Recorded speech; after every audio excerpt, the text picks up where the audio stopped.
When I was there in the forest, I had this very strong feeling that this was a home. I saw just miraculous things like flying rivers. You just get a sense that there's something so precious about life that needs to be protected.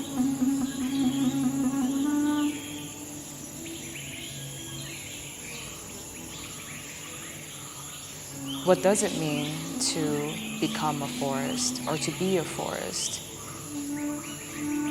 What does it mean to share its wounds, to share its devastation, its agony, its destruction?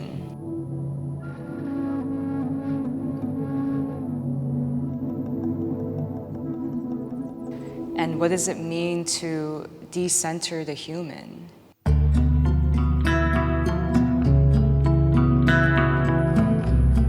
We have this cosmology in the Western world, like we are separate from nature.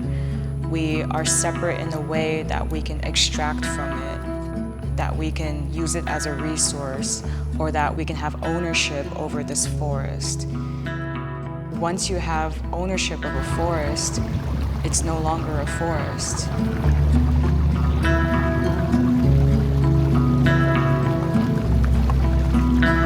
This reservoir actually suffocated a huge portion of the forest, and in just a few years, a whole universe can be suffocated. There's just so much life that we take for granted, that we've been so disconnected from.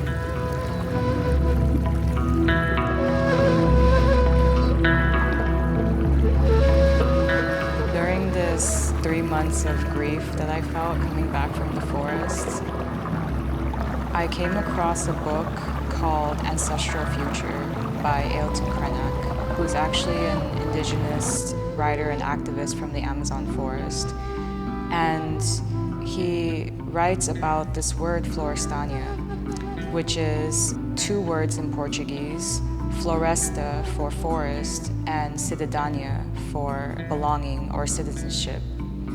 It actually motivated me to find a way to keep the forest inside me, you know, even though my environment didn't reflect the forest, but to keep it inside me as my inner landscape.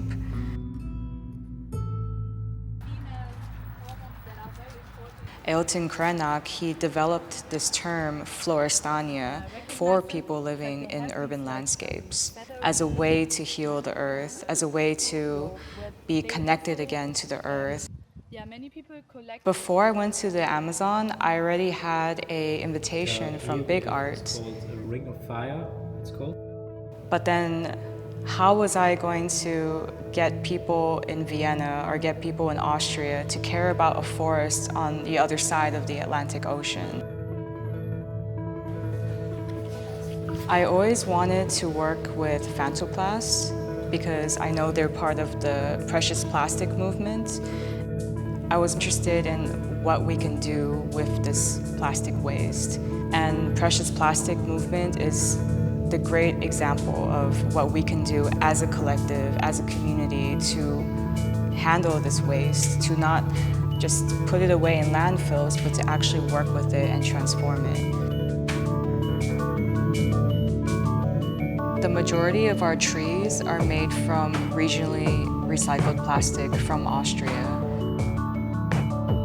So phantoplasts, they get plastic shipped to them as these little granulates. And from those granulates, then you can make panels out of them. So they have these huge ovens where the panels are created and you can make designs on the panels, you can add different colors. I made some drawings that look like flying rivers.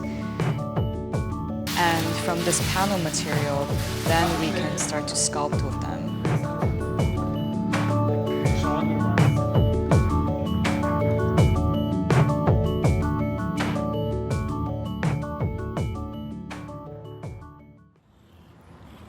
Doesn't have to be perfect.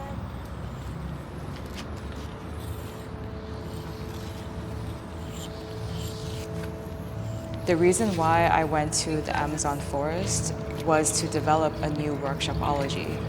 So it's really interesting to see how it manifested in FLORESTANIA.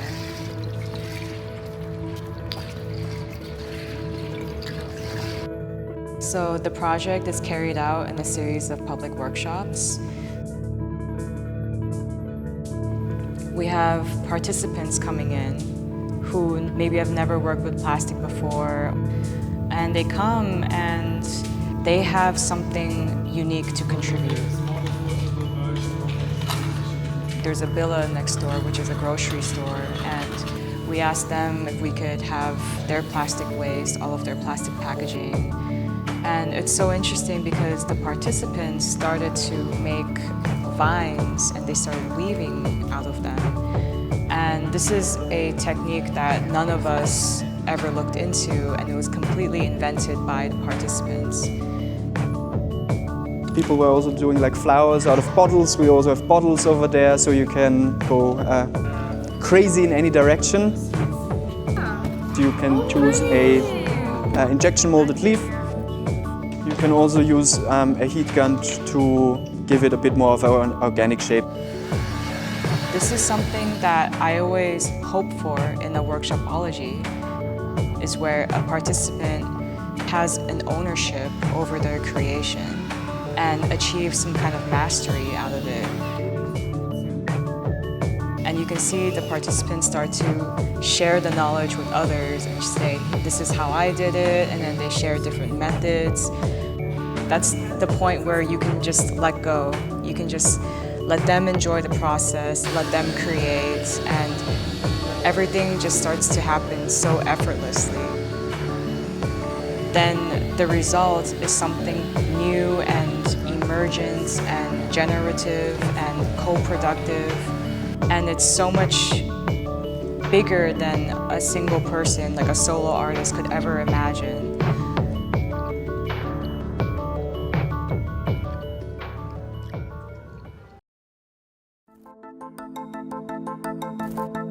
Plastic waste is piling up in the world's landfills, sewer systems, and in the ocean. If you look at what plastic has done to the earth, how the earth can no longer metabolize all this crap that we've created, it's a huge crisis. I'm sure we all are aware that plastic is a global problem in quite a crazy scale. So you find, for example, microplastic in the digestive system of a water flea. So in the marine trench up to the Himalaya, you always find plastic everywhere, basically. And because, maybe that plastic has a sign that it's recyclable, people just think, oh yeah, that's cool. It doesn't do anything to the world, but it does, because it doesn't really get recycled. Yeah. And even if it does get burned, that's still not ideal. Yeah. I think art is very much about the process. It's about being with that alienation, being with that destruction, and having the courage to stay in there until it can be transformed. Stretch up one more time, and we fall down to our roots whilst exhaling. So. And we slowly come up, almost growing vertebrae by vertebrae. And it's something that can be given to the public. We do live in such alienating times. We're living in times of crises. But those moments of crises are the ingredients for the new world we want to build.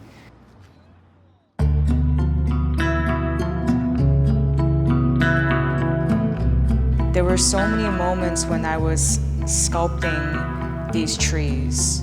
As I'm pressing into these trees and connecting the plastic branches together or the plastic leaves together, I realize that I'm caring for this tree. I get the sense that when we are creating out of waste, it really shifts your perspective on what you can do for this planet and how you can belong to this planet. We've prepared something in the last year. So kind of This thinking project about- is really for the participants. It's really for them to have an experience, a new experience with other people, with new materials, and to leave the space with a new narrative, with a new story.